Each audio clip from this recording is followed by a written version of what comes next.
Hey everyone, welcome back to AFTV. Welcome to another live show. This might be the most on time we've ever been, but here we are, me and Turkish, ready to talk about the little bit of news we do have. A lot of it obviously revolves around another club and a former Arsenal player. So look, we'll get into it just quickly. How are you, mate? How are you doing? Yeah, I'm all good. Yeah, can't complain. Can't complain. No. Week to go. Yeah, well, a week to go. Obviously, one more player at least. Couple would do perfectly, but it is what it is. Like I said, I'm focused on the games and the wins. And it's kind of an afterthought, the last couple of bits of business we should be doing.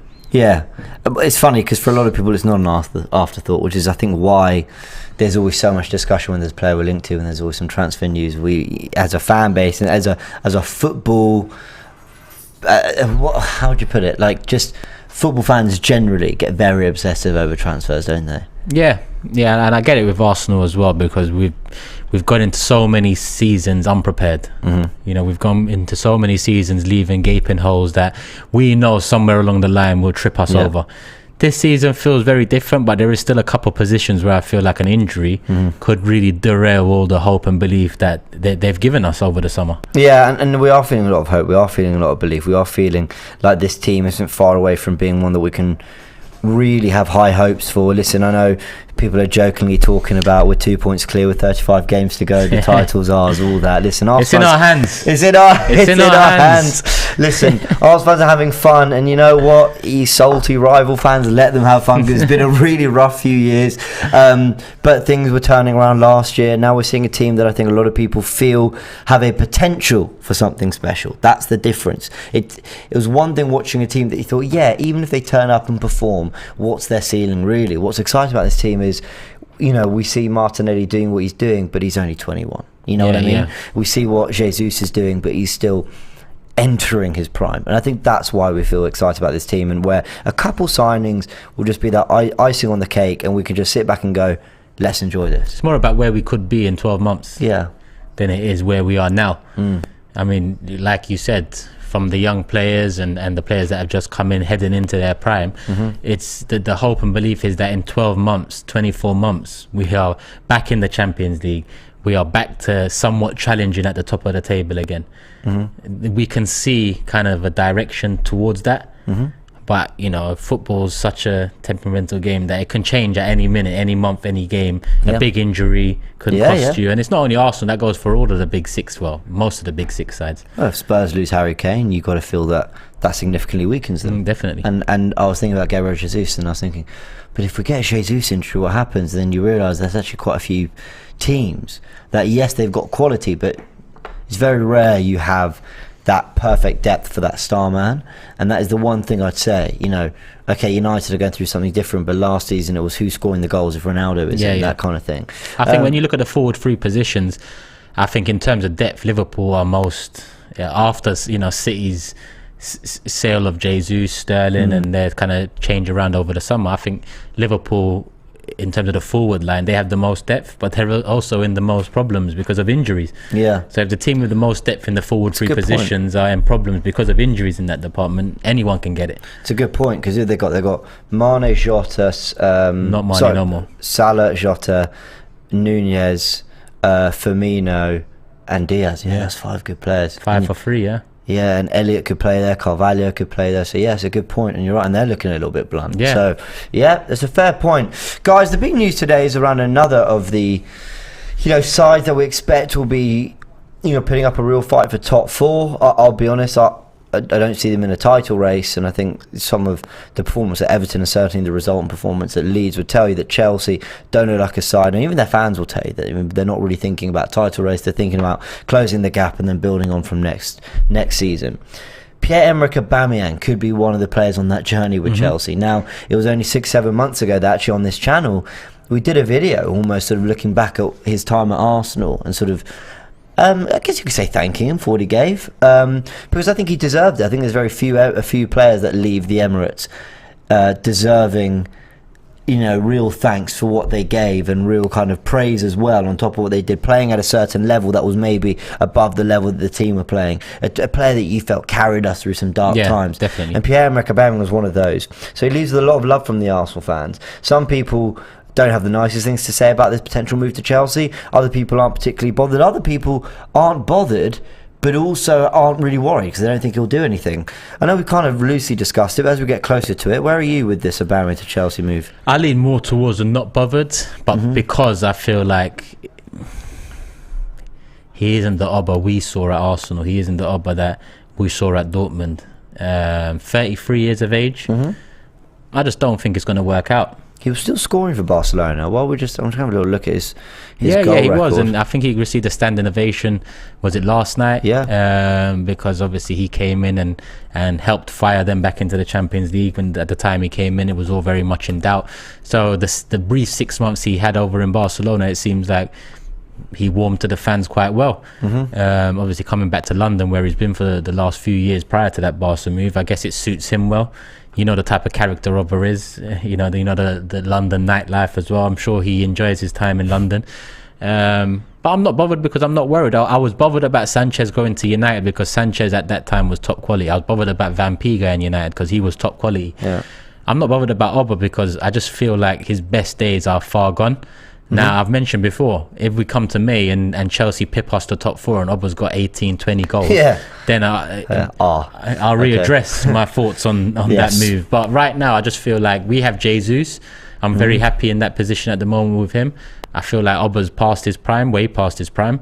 I don't think he'll work at Chelsea. He's not the first attacker that's gone there over the last 2-3 years, and I'm sure he won't be the last. It's an interesting one, isn't it? Because listen, he went to Barcelona and he reminded the world he can score goals off the back of 18 months that didn't work at Arsenal and actually ended quite badly for him. You know what, we'll never know the full story. That's the thing. Even though All or Nothing gave us some stuff on the Arteta-Aubameyang feud, what it really told us was this was an Arteta-Aubameyang thing. This wasn't the players, this wasn't the club, this wasn't Edu, this was very much Arteta putting his foot down. And from the little I know, I tend to agree with his decisions, but of course we don't know anything. I'll acknowledge that. What he did show Aubameyang is that when he went to La Liga, I've got it here, 17 appearances in La Liga, 11 goals, 1 assist. He actually managed 20 goals in all competitions last season, including his stint in the Premier League for Arsenal. So that's 20 goals and 3 assists in 38 games. So the numbers look pretty impressive last year. Is it far too lazy and reductive to say, well, La Liga is not as competitive as the Premier League? So of course he did, or Barcelona, you know, had naturally great attacking players at the time. Arsenal weren't the most creative, so that's why. You know, is it too easy to just reduce it to all that, or did he actually go and prove to everyone he's still a top striker? I don't know. It's an interesting one. I'm asking this to the comment section as well because you do have to take into account the context, the environment he's in. Sometimes a change helps. I think it's it is easy to just say it's down to the league and the differences to the Premier League, but I'd say that it does play a major part. It was a fresh new start for him in a sense. So I feel like Barcelona, La Liga, the space in behind especially suits Auba, especially at the age he's at now. Whereas the Premier League is very different. You need a lot more than just pace to get in behind, and we saw that towards the back end of Auba's Arsenal career. So I think it's very easy to put it all on the change of league, but there's definitely a massive factor in that in itself. Yeah, my theory on Aubameyang and his move to Chelsea is, when I looked at Aubameyang at Arsenal, if I'm to make the excuses for him, I think the system required him to drop too deep, and you see how well Jesus does that now. When you look at some of the things Jesus does, like, you know, the bumping the shoulder of the defender and then taking it and spinning, Aubameyang never did that. And that's not a criticism. That's never his game. His game was that ball, I want it in behind and I'll run onto it. He doesn't want more than a couple touches before he's in front of goal. Jesus is happy to be the carrier. He's happy to be the link man. He's happy to be part of everything leading up to getting into the box. He had a great game against Bournemouth and didn't score. I can't really remember a single game we talked about Aubameyang playing brilliantly where he wasn't on the goal on the goal score sheet. Thank you. There you go. Long day. So that's one big difference. When I looked at Chelsea's performance, and apologies guys, not really sure what happened there, but hopefully we're back, and I'll try and make this point for the third and final time. I saw Chelsea's performance against Spurs, and I just don't know if that intensity, that press, the link up, the interchangeability they showed in that for pretty much that whole 90 minutes against Spurs, I don't know if Aubameyang fits into that. But then you flip it and you go, well, that Havertz chance, did Sterling had a good one, does Aubameyang bury them? But then do they get to that position with a so it's a difficult one. It is a difficult one, and football more than ever has moved into this this realm of players got to be able to do a little bit of everything. You know, De Bruyne is both your number 10 and your deep line playmaker and the striker who gets goals. You know, Haaland's like one of the few who Haaland can have complete two passes in a game and still have been a problem. But City are so unbelievably dominant in every other area that it kind of excuses that.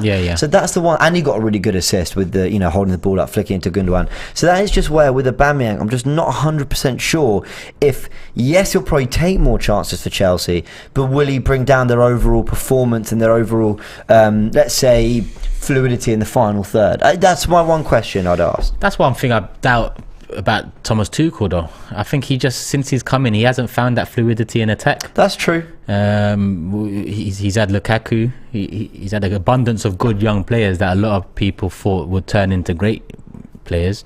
Wasn't the case. And now he's got Sterling, and it looks like he's getting Auba. My doubts around their attacking fluidity come solely from the manager and whether he can make it work. And so far he hasn't, with big names, with good young names. So for me, it's just like, but Chelsea, if they pip us to top 4, then I have problems with it. But right now, it just doesn't worry me. I mean, I will confess, I did feel a little bit the same about Olivier Giroud. I thought, I said, well, come on, you know. And let's be honest, Giroud wasn't the answer for Chelsea. He didn't take them a level that. He didn't take them a level that we didn't know he could get at, but he did score in the Europa League final against us. So he probably had the last laugh there. He is kind of a player, though, that, what was the term, like a fine wine. He was always going to mature with age because his game wasn't based on quick feet and pacing behind. Actually, as he got stronger, more mature, more wise as a footballer, it's just not a surprise that he's kind of kept scoring goals, I suppose. Look, when it was that January, what was it, January 2018? Yeah, it was, it wasn't out of. We had just signed Laka. He was there 6 months. So with Auba coming in, we was kind of resigned to losing Giroud. I didn't have no problem with it at the time. I thought having Auba and Lacazette would be better options. But as the time went past, 2 years, I look back and I was wrong in my judgment. I think that we would have been better served with Giroud as the backup, someone completely different to an Aubameyang. I'm not saying Laka's like Auba, but I don't think he is. Firstly, Lacazette really did fall off in the last few years, but I feel like Giroud offers more differences to Auba's style than Lacazette offers. So I think that looking back, at the time, I didn't have no problem with Giroud signing for Chelsea. Looking back, it was the wrong decision. I get what you mean. Because of that season we got where Aubameyang and Lacazette were both firing, I just think it was the right thing to get Aubameyang. But I know what you mean for balance of the squad. I think trying to squeeze both of them in for those couple seasons really cost us, I think. Does any of this impact Aubameyang's legacy at Arsenal? As reminded here by Al Madist, says Aubameyang won us the FA Cup. Shreth isn't happy, says if Aubameyang joins Chelsea, he's the worst snake, more than Cesc Fabregas, Van Persie joining rivals. Don't care about form. You can't be captain for Arsenal, have tattoos, and then play for Chelsea. Does he have an Arsenal tattoo, yeah? Don't know. Does he? I think maybe. I can't remember. Listen, the worst is by far Van P and Sanchez, by far. The way they went about it as well. Would I call Auba a snake for this? I don't. I just don't care for Auba too much. I know, listen, and that's not me disrespecting his time at Arsenal, because he banged goals for us during a period where there was very few players I liked. He won us an FA Cup. We have an extra trophy in the trophy cabinet because of him. Yeah, but all round, I've seen greater players than Auba. Sure. I've been hurt by greater players for Arsenal moving on to rivals or onto bigger things, leaving us in the dirt. So in comparison, this one just feels, especially when you consider, I'm always going to lean, when you consider Arsenal finally seem to be doing the right things. If your club is doing the right things, you're not necessarily going to care about these. You're not thinking, but that's Man City, is it? They're not as bothered about Jesus and Sterling going to other teams because they're so focused on what they're adding. Yeah. So sometimes that's a big bit. Comments like this really annoy me. I'm going to call it out. Forever King says, AFTV, focus on your club. You should know better. Are you aware that we're talking about a former Arsenal captain here who won us the FA Cup only 2 years ago, who left in very, very controversial unusual circumstances back in January, only 6 months ago, at a time where we were looking good for the Champions League, but then didn't get the Champions League, probably because of a lack of goals, something that Aubameyang could have contributed, and now he's going to Chelsea. So you don't want us to talk about that. You don't, like, you think that doesn't, you think that's not in the realm of Arsenal in some way? Chelsea fans are in a sensitive place at the moment. 12 months ago they was up for a title challenge. 12 months later they're here with Arsenal battling for top 4, so they don't really know what to do with themselves too much. I guess they don't want, you know, fans to be talking about it. Wild to me that people think that it's not, like, relevant in some way. I feel like we're going in circles. Sorry, and it's my fault because I'm running this badly, but I really like Aubameyang as a guy, as a person. I really liked him as a player. I don't think it ruins his Arsenal legacy. I think football more than ever. Listen, we always talk about, like, the legacy and what these clubs mean to players and all that. Like, Arsenal can mean a lot to him, and it'd still be a good career choice for him to move back to London. Maybe he liked it here. Maybe it's better for him and his family. Maybe he's got friends here. Maybe it's one last chance to prove himself in the Premier League. I don't think that has to come at the cost of his love for Arsenal or his legacy at Arsenal, unless he kind of directly left us for something else and therefore we were in trouble because he left us. That's how I felt about Van Persie. Yeah. You leaving us is clearly going to make us worse. Yeah. Therefore, I'm not happy about it. Therefore, I'm going to question your loyalty, whether I can understand it or not. Yeah. And I can understand why Nasri wanted to go. I can understand why Van Persie wanted to go. I can understand why Fabregas went to Chelsea after we didn't stop. I can understand these things. I don't have to like them, though. That's the difference. So with Aubameyang, I'm not going to say I wish him all the best. I don't. I hope it goes terribly for him. Because, you know, he'll be performing for a rival. But there's no animosity. There's no hatred. There's nothing like that. You know, it is what it is, quite frankly. I just hope he doesn't do well. Yeah. I mean, do Chelsea fans hate David Luiz? Do they hate Petr Cech? Do they hate Willian?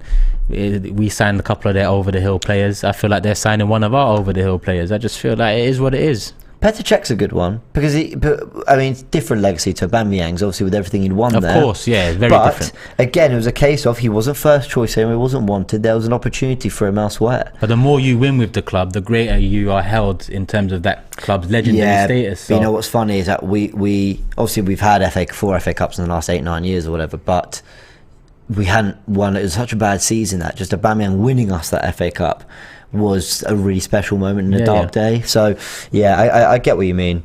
Michael says stop running this badly. I'll try. Apologies. We do have a lot of comments. Let's go through what everyone is saying. Dimore says Aubameyang has nothing to prove in the Premier League. Yeah, I guess he doesn't, but unless he wants to prove he still has it. He doesn't need to prove he can do it, but maybe if he wants to prove he still has it. Michael says, get Dominic Calvert-Lewin. He's talking to us or Chelsea, who knows? Mal asks, will Aubameyang score more goals for Chelsea in the Champions League than he did for Arsenal? Very funny. Sanjeev says, why Barcelona let him go? Because he's not good. I don't think that's necessarily true. We know that this is a club that need to be recuperating funds and doing a lot of business. And Xavi wants him.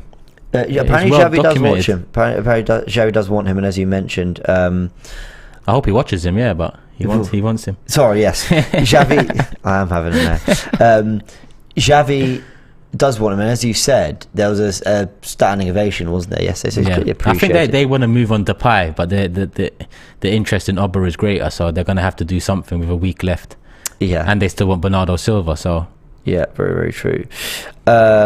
Someone who's named themselves Sky Sports James, very funny, says, I don't really mind Auba going to Chelsea, to be honest. Let the man go and play football. It shouldn't affect us too much. As you said, if we're doing our stuff right, it shouldn't affect us too much. Because ultimately, it's like, okay, they don't sign Aubameyang. We think they're not going to get anyone.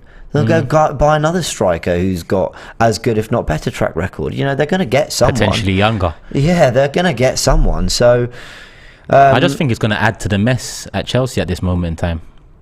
Well, it doesn't have a lot of forward planning to it, but then I don't think a lot of their signings do. You know, Koulibaly, Sterling are meant to deliver now, and Aubameyang is probably meant to deliver now. And Havertz needs to deliver now. Who else they got? Well, that's pretty much their forward line. Well, you've got the likes of Pulisic and Ziyech, so... Well, they need to be delivering, they haven't. Yeah. No one's delivered for Chelsea's attacking line in the past 2-3 years. Havertz being the one that in big games here and there, he might get a goal. I still think there's a player in Pulisic, you know. There might be. There might be. What else? Where are we? A couple of super chats here as well. Yeah, I will go through those now. So Leachy says Aubameyang has a full Arsenal sleeve on his left arm, apparently. Okay, we'll have a little look for that. Let's go through the super chats. Travis asked Turkish, have you watched House of the Dragon yet? Were you into Game of Thrones? Yeah, a bang Game of Thrones. I haven't watched the first episode yet because I like it. I like to build up a little bit and watch a few back to back. But I don't think I'm going to be able to do it because there's so many spoilers in that. So I might even just watch it over the weekend. I've got it ready to watch tonight. So I'm looking forward to that. Although I did watch the first few minutes. But you know, we start something, you go, I'm not in the zone for this right now. You need it to be right. And I was slightly gutted that they didn't have like a Game of Thrones intro or something. Yeah, a little spoiler there. And I was just like, come on, really? I used to love it whenever there was a new season. Yeah, it was the best thing ever. And then they were going around to all the places on the map, and you're like, oh, this is where they're... Anyway, I used to love it. I geek out over that stuff. So how did it start then? If there's no... It's like a... You just go straight in. It's like a short... How's it going, people? The straight in. Yeah. How's it going, people? Welcome to House of the Dragon. It's like a little crest pops up slowly, and then that's it. There's not a lot to it. I don't know if that's just because it was the first one, but producers, if you're watching AFTV, which I'm sure they are, please could you get some kind of Game of Thrones moving around the map. You know when they swivel and the little castle will build. I loved all that. Yeah, the map, and then every season you see a different bit of the map. It was amazing, but we've never been there before. Where's there? And then next season you see it. What a show! I need to rewatch all of that. 223 says, "I don't care about Aubameyang going to Chelsea. He's nothing to do with us anymore. I'm more concerned we won't get players in. Sorry, let me see if I can move this along. In for depth, and that will be our downfall." Yeah, it looks like it goes from there to there. It doesn't ever miss anything. Cool. And it says, "I think he will fit in well.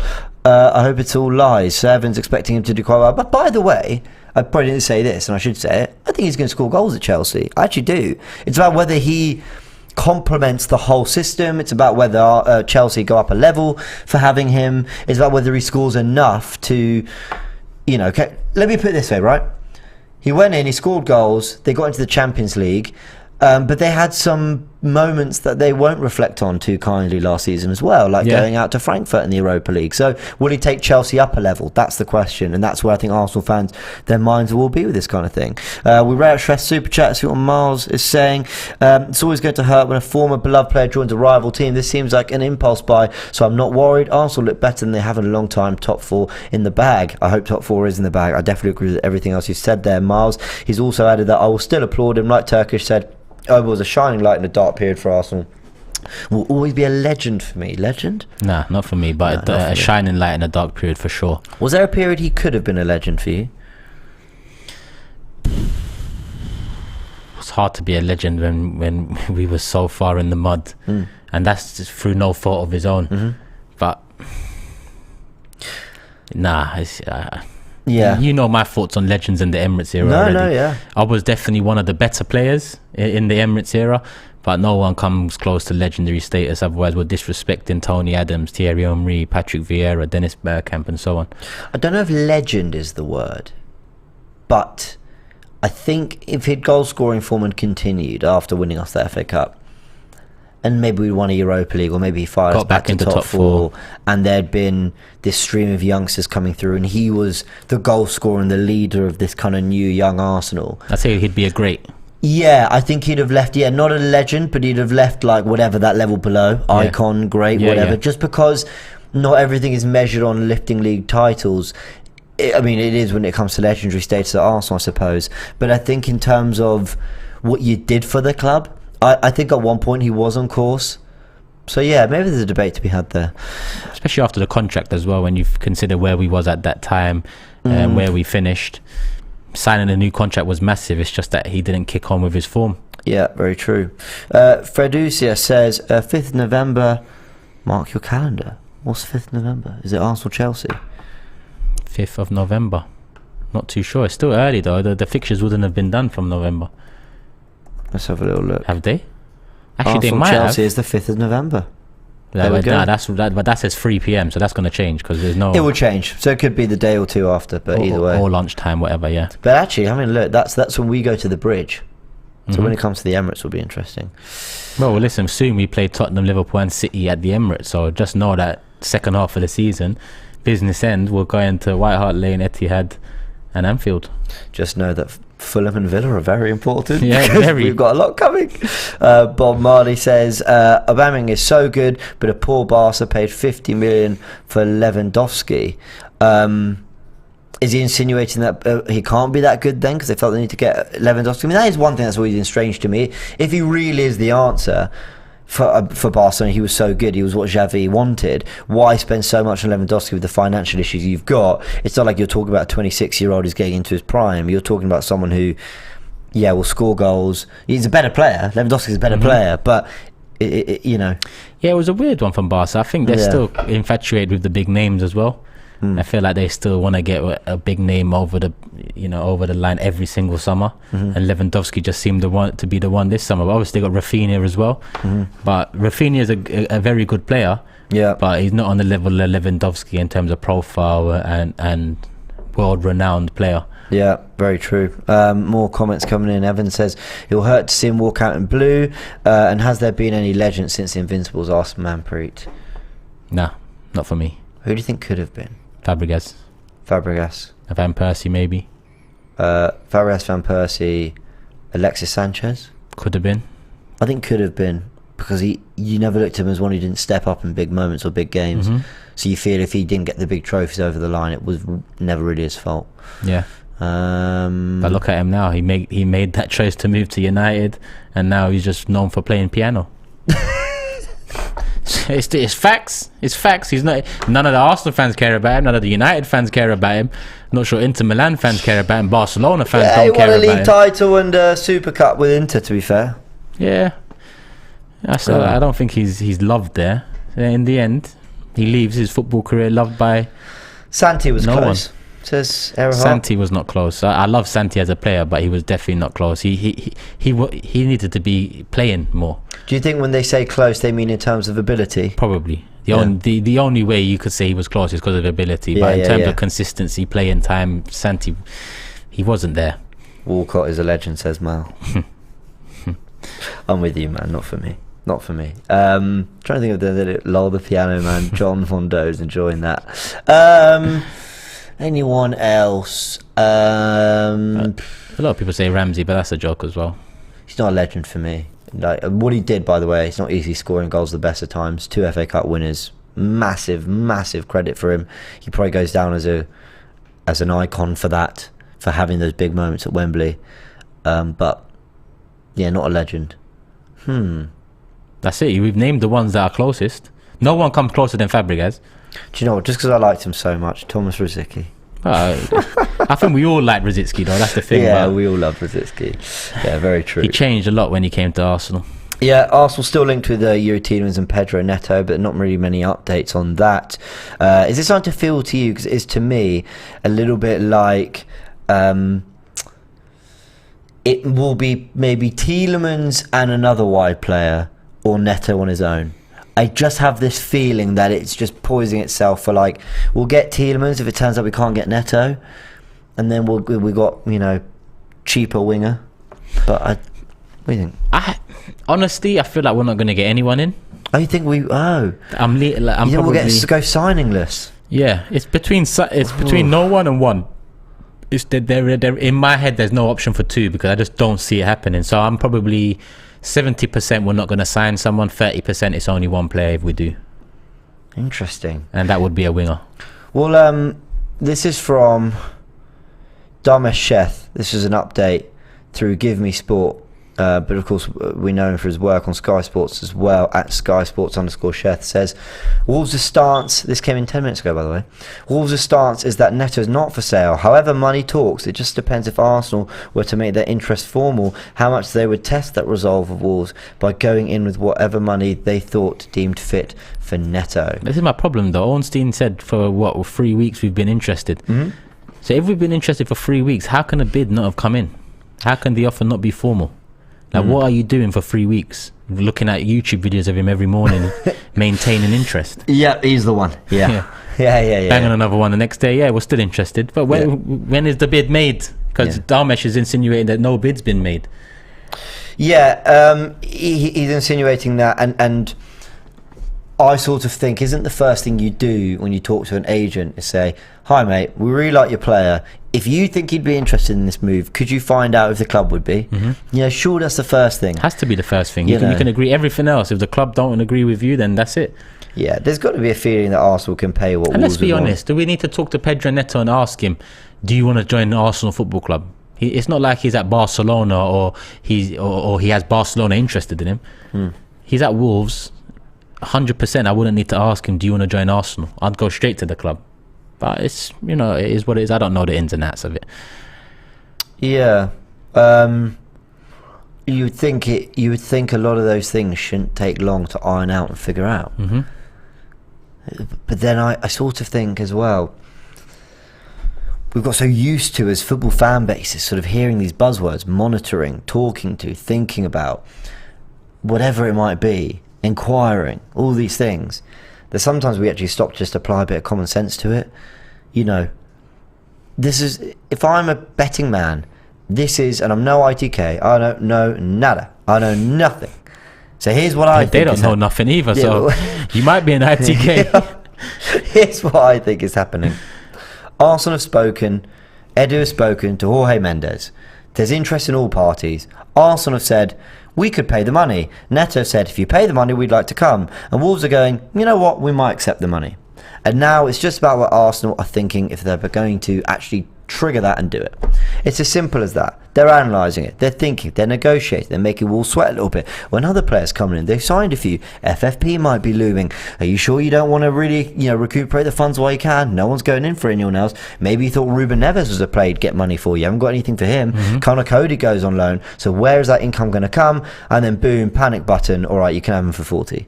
That Arsenal will be playing around there. I don't think there's nothing about them sort of, they're not in the bank sort of counting cash or well, that's okay, there's 10 mil, let's go through the rest because we haven't got long. They know what they can pay, they know roughly what Wolves will take, and that will be it, and they'll just be figuring out, they'll be weighing out the pros and cons. Mikel, would you like Tielemans and this guy or Neto? Or would you like both of them? But you're going to have nothing for January. Like, mate, those are the things I'll be weighing up. I mean, with 7 days to go, you'd think testing the water starts, well, it should have started, but it needs to start now. Sounds like it started a month ago.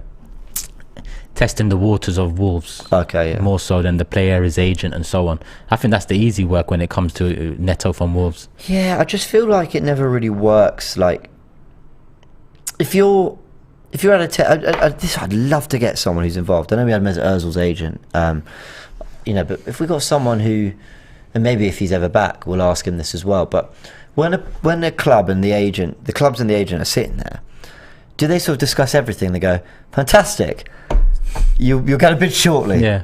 You got an idea. You got an idea. Direction. Yeah, listen, we're not going to do it for less than 60. Okay, we're looking at 40. All right, well, go back to your club, go back to the bank, see what you can do. And you're going to have a rough idea of what. And then if you come back and you go 32, they're going to laugh in your face. You've got to have an idea, which is why I think we're going to be fed a lot of this monitoring, thinking about, oh, well, he can't afford them, but if they somehow stump up the cash, then, So we'll see. We will see what happens with that one. Not really much more. Let me just ask before we go through the last comments and super chats. I want to ask, what do we need, bare minimum, for this to have been a successful window for you? Bare minimum. It's quite a successful window already, especially if I just look at incomings. Obviously, the outgoings brings that down a bit. I agree with that. If we was to bring in 2 more players, if those 2 players were Tielemans and Neto, I'd say 9 out of 10 transfer window.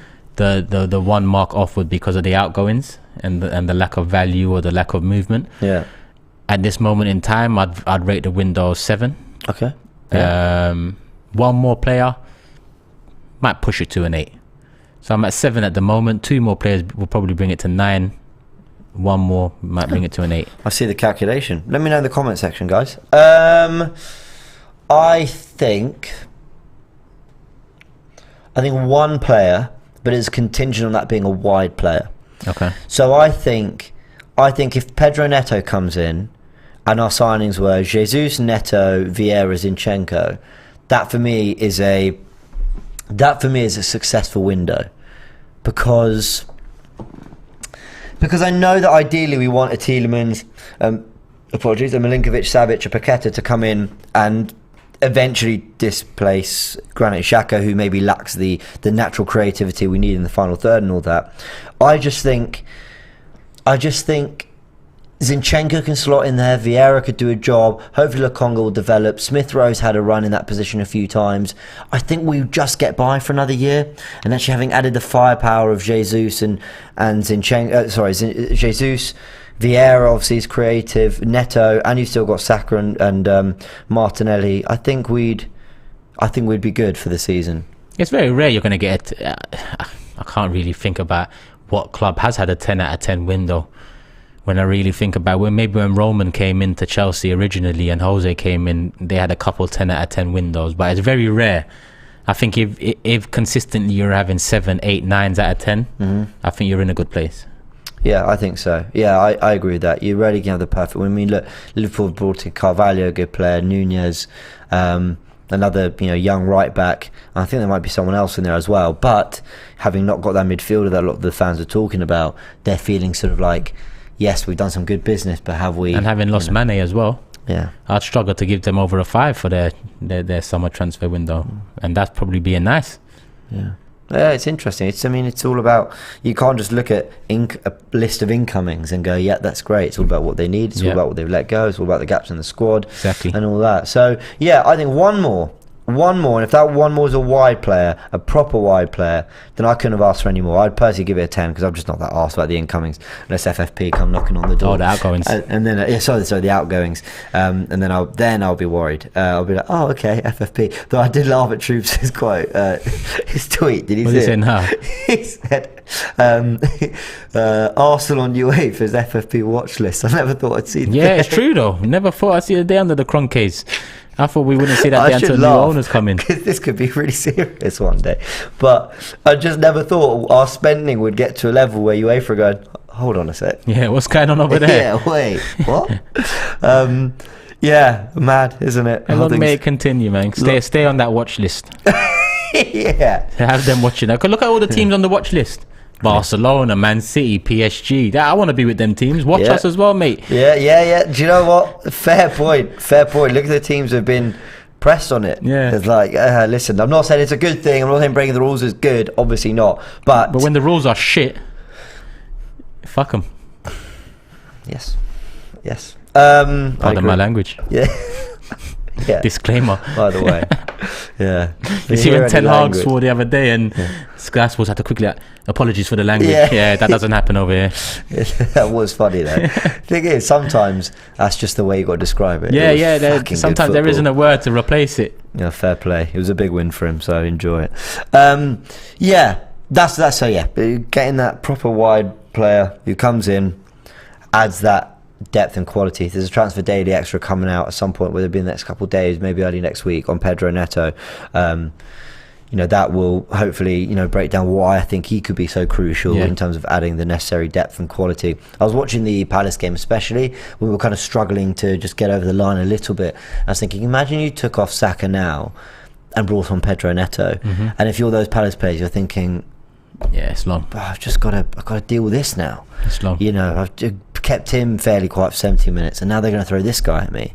So I think that's where you can make a massive difference. More threats, the merrier. Yeah, resting. And if Saka, I don't know how many games Saka started last season. Let's say, for argument's sake, he started 34 of the 38 Premier League games. It was probably 35, 36, but let's just say he started 34.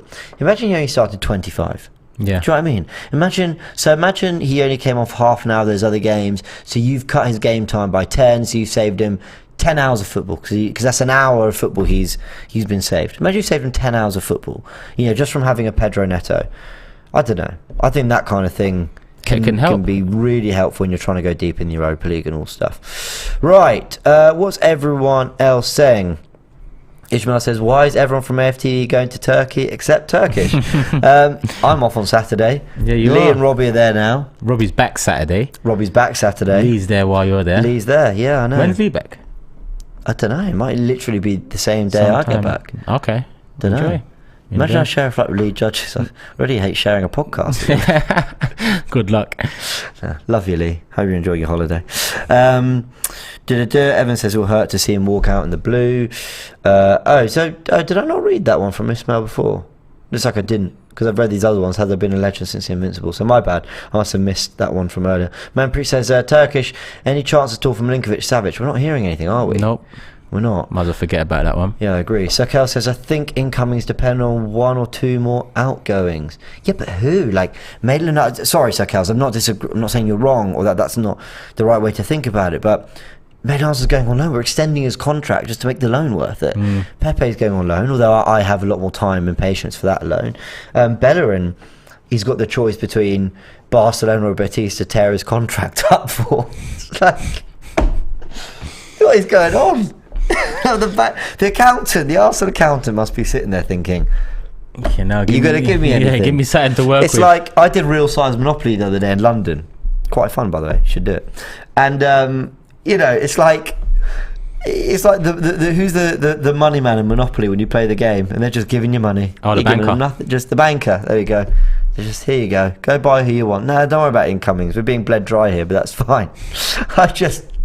Yeah, exactly. I mean, the incomings won't be dependent on the outgoings. They'll purely be dependent on whether the right player is available. That is it. And if we have the money. Yeah. The mix of both. I just see Bayern and Barcelona have been drawn together, so that's Lewandowski there, return.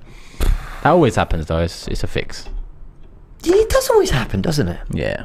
OG says Arsenal versus United thoughts. Well, that's not... Unless you mean the Old Trafford game, which is going to be in a couple of weeks. Still early. Early. Very early. Couple game weeks left in between. Matisse made a great point in Big Six. He said, was that United performance against Liverpool their Tottenham performance? Where they were brilliant, but you expect them to get up for that game, don't you? I know United weren't good against them last season, but actually generally they've always been good against Liverpool at Old Trafford. So yeah, I mean, maybe there's every chance. Basically, come on Southampton, bring them back down to earth. Maybe, yeah. Or they go on a run. Hopefully not. Yeah, I'm a Southampton fan this Saturday.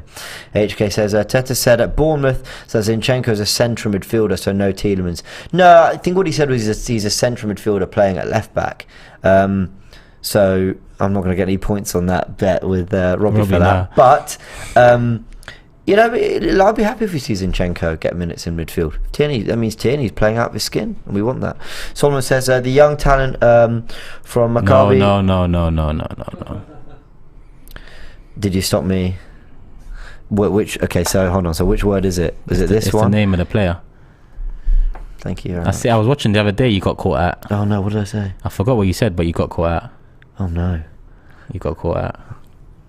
I'm sure AFTV Extra will. That Solomon guy really done well with the way he put that sentence together. But good try.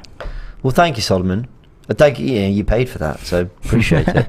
KD says, why is the Pepe deal taking time? Need Neto in? I don't think it is, to be fair. I think it's happened quite quickly. I mean, you got to think this guy would have been on big wages at Arsenal. Nice wouldn't be willing to pay the whole thing. They're going to negotiate that down. But with a week to go, it's all but happened. He's just got to go and sign, seal, delivered. So yeah. We're smiling at him. I'm smiling because the comments are realising it now. They're all laughing. Someone said I'm a shout out Turkish watchman.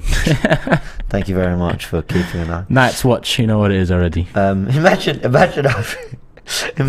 I read that. I was like, yeah, what a player. Yeah, that kind of creative type. He was interested in him a couple of years. Yeah, I've been following on Football Manager. Signed him for QPR once. Yeah, good player.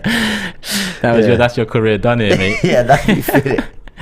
Yeah, that would be that done. Should we have a little glance at what's happening in this Champions League draw? Yeah, let's see what's going on. Just to see if we can get an idea for who might be dropping down to the Europa League if we make our way through, and you bloody hope we do. Eh?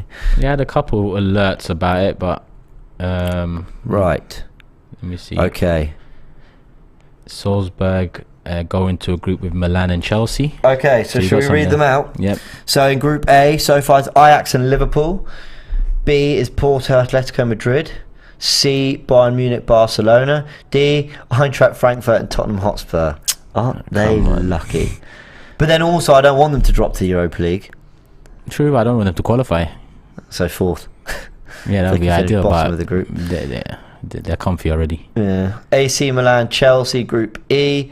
Real Madrid, Leipzig, Group F. Man City, Sevilla, Group G. And PSG, Juventus, Group H. So 2 in every group so far. Obviously, Salzburg get added to the Milan-Chelsea group, but the first 2 pots are right? done. So I just see it just there. And then what did they say? Look, Salzburg next out. Milan, Chelsea, Napoli are in the group with Ajax and Liverpool. So that group's quite... Wow, okay. That's already looking tricky then for Liverpool. Yeah. Ajax, Liverpool, Napoli in a group. So you'd think that one of those 3 is coming to the Europa League, and you'd think it probably won't be Liverpool. Yeah. So wow, one of Ajax or Napoli potentially. Okay. Then Benfica. Salzburg with AC Milan and Chelsea. That's going to look tough for them. Benfica with PSG and Juventus, and then Dortmund with Man City, Sevilla. So again, 3 good sides there. Yeah, I'd assume Sevilla drop into Europa League there. I assume Benfica will drop into Europa League from that group. All right. Well, we're not going to sit here and do a watch along for the draw, but we've got some early indications of who, what the knockouts could look like. But of course, for Arsenal doing their job. And listen, we have actually cruised through the Europa League group stages whenever we've been in them, but that's not to say that this year will be the same. And tomorrow we will find out who we've got. And we're live here. We'll be live. Where the away days will be. Who will be facing. I think I remember we had Sporting Lisbon, if I'm not mistaken, in a Europa League group a couple of years ago. Do you remember Danny Welbeck scored away from home? Yeah. So it's not always just a walk in the park. I know when we were in it a couple of years ago with Arteta, the second string team really just kind of walked it through. But they can be sort of harder work than you ideally want them to be. So we'll find out tomorrow at 12 who we're getting. Yep.